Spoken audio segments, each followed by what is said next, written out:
Here are the 6 most confused terms in psychology. The biggest problem with the way people use the term abnormality is seeing it as too simple. Casually, people define it statistically, meaning frequent or common behaviors are normal, while rare or odd behaviors are abnormal. True, but this is more based on quantity rather than the quality of those behaviors. Einstein also exhibited abnormal behavior. The statistical criteria is too neutral. Is the person functioning okay or having difficulty adapting to life's demands? Is the behavior creating problems in one's life or in that of others? This is a more meaningful criteria for psychologists. But then we forgot to ask the person themselves. How do they feel? Are they feeling distress, anxiety, or depression? All 3 criteria are necessary and useful. Next, we have the most confusing, misused, and misunderstood term in psychology, antisocial personality disorder. Every time I use the word, I have to define it to prevent misunderstanding.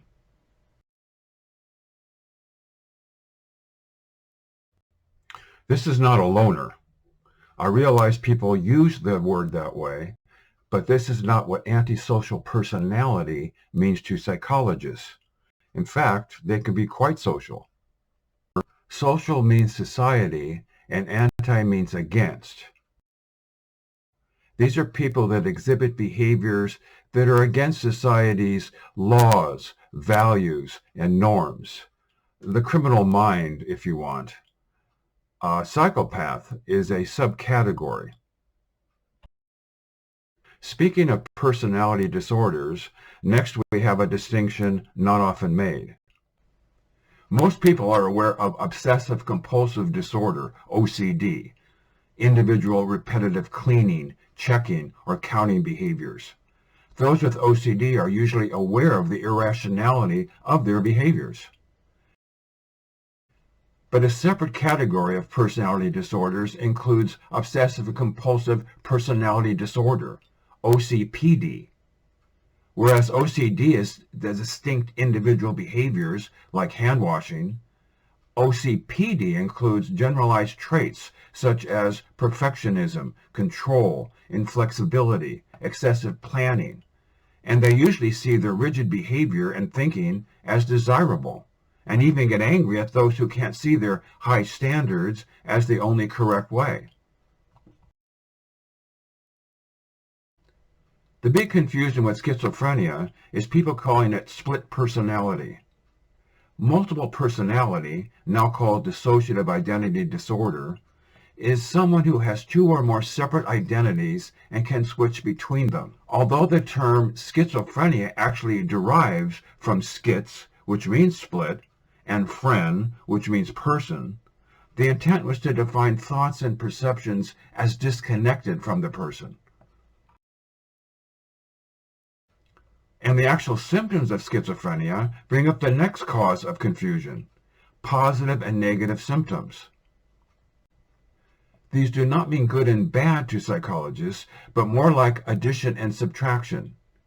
Positive symptoms are overt behaviors like hallucinations and disorganized speech.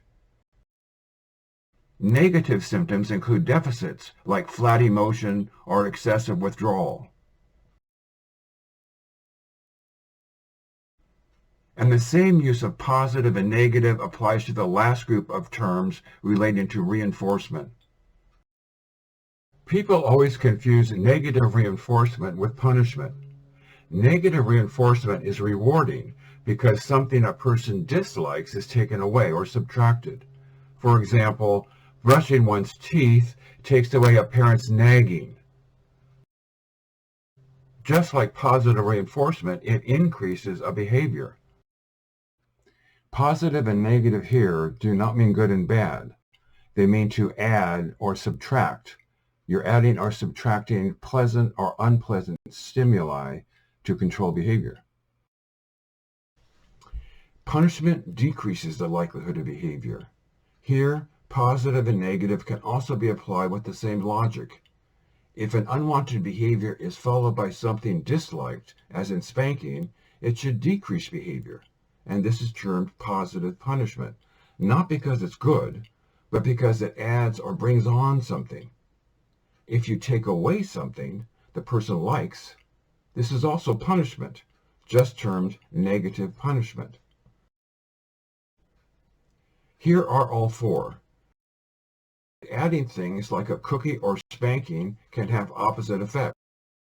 Similarly, taking away or subtracting things like nagging or toys can also have opposite effects.